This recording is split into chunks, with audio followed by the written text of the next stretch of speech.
નમસ્કાર મિત્રો, હું ભટલ પેસ યુટ્યુબની આ ચેનલમાં આપ સૌનું સ્વાગત કરું છું. દોસ્તો, તમારે કોઈ કારણસર મેપની જરૂર પડે, એમાં ભારતના નકશાની જરૂર પડે કે કોઈ પણ રાજ્યના નકશાની જરૂર પડે કે કોઈ પણ જિલ્લાના નકશાની જરૂર પડે, એનાથી આગળ કોઈ પણ તાલુકાના નકશાની જરૂર પડે, તો તમે આ વેબસાઇટ પરથી નકશો મેળવી શકો છો. ચાલો જોઈએ કેવી રીતે. આ માટે આપણે સૌથી પહેલાં ગૂગલ વેબ બ્રાઉઝર ઓપન કરીશું અને એમાં લખીશું state GIS portal, state GIS portal અને પછી સર્ચ કરીશું. એટલે સ્ટેટ GIS પોર્ટલ જે છે એની વેબસાઇટ ઓપન થઈ જશે. ભારત સરકારની વેબસાઇટ છે મિત્રો, જુઓ nic.in. હવે આપણે આ જે વેબસાઇટ છે એને ઓપન કરીશું, આ પોર્ટલને. એટલે તમે અહીંયા આગળ જુઓ સ્ટેટ GIS પોર્ટલ અને અહીંયા આગળ જુદા જુદા રાજ્યોના નકશા છે. જુઓ આંધ્રપ્રદેશ, અરુણાચલ પ્રદેશ, આસામ. આપણે જે રાજ્યના નકશાની જરૂર હોય, જે રાજ્યના જિલ્લાની જરૂર હોય, જે રાજ્યના તાલુકાની જરૂર હોય, આપણે એમાં જઈ શકીએ છીએ. એટલું જ નહીં, અહીંયા આગળથી તમે જે યુનિયન ટેરિટરીઝ છે એમાં પણ જઈ શકો છો, કેન્દ્ર શાસિત પ્રદેશોમાં પણ જઈ શકો છો. ચાલો આપણે ગુજરાતને પસંદ કરીએ. આ ગુજરાત છે. અહીંયા આગળ વ્યૂ મોર્સ, અહીંયા આગળ જે વ્યૂ મોર છે એની પર હું ક્લિક કરીશ. હવે આ ઓપન થઈ ગયા પછી અહીંયા નીચે તમે જુઓ લિંક ટુ GIS પોર્ટલ લખ્યું છે. અહીં નીચે અહીંયા આગળ લિંક ટુ GIS પોર્ટલ, એની પર હું ક્લિક કરીશ. એટલે મેપ આપણો ઓપન થઈ ગયો છે મિત્રો. અહીંયા આગળ ગુજરાતનો નકશો ઓપન થઈ ગયો છે. ગુજરાતનો આ જે મેપ છે એમાં જુદા જુદા ટાઈપના તમે મેપ મેળવી શકો છો. અહીંયા બેઝ મેપ છે.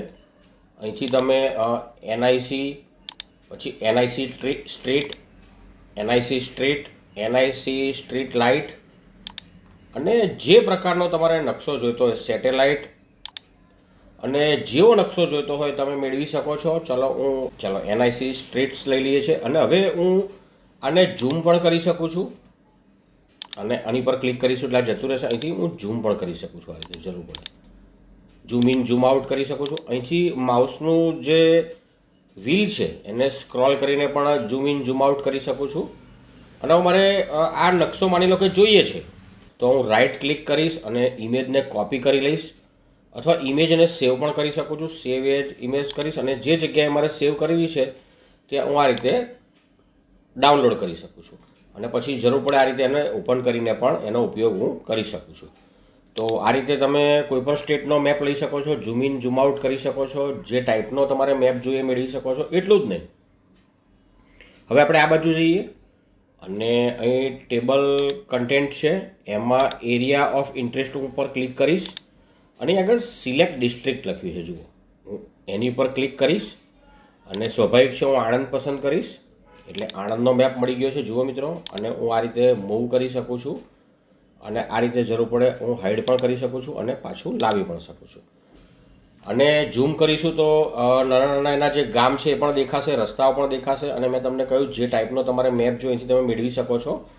અને એ જ રીતે હું આને પણ ઇમેજને સેવ કરી શકું છું, કોપી કરી શકું છું.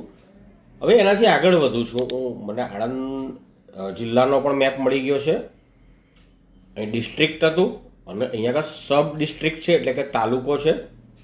એની પર ક્લિક કરીશ અને આમાંથી હું કોઈ પણ એક તાલુકો પસંદ કરીશ. હવે જુઓ મિત્રો, માની લો કે હું પસંદ કરું છું પેટલાદ તાલુકો. ચાલો અહીંથી પેટલાદ પસંદ કરું છું તો પેટલાદનો મેપ આવી જશે. જુઓ, તો આ રીતે તમે ભારત દેશના કોઈપણ રાજ્ય, કોઈપણ જિલ્લા કે કોઈપણ તાલુકાનો મેપ જે છે મેળવી શકો છો એજ્યુકેશનલ પર્પઝથી અને સ્ટુડન્ટને બતાવી શકો છો.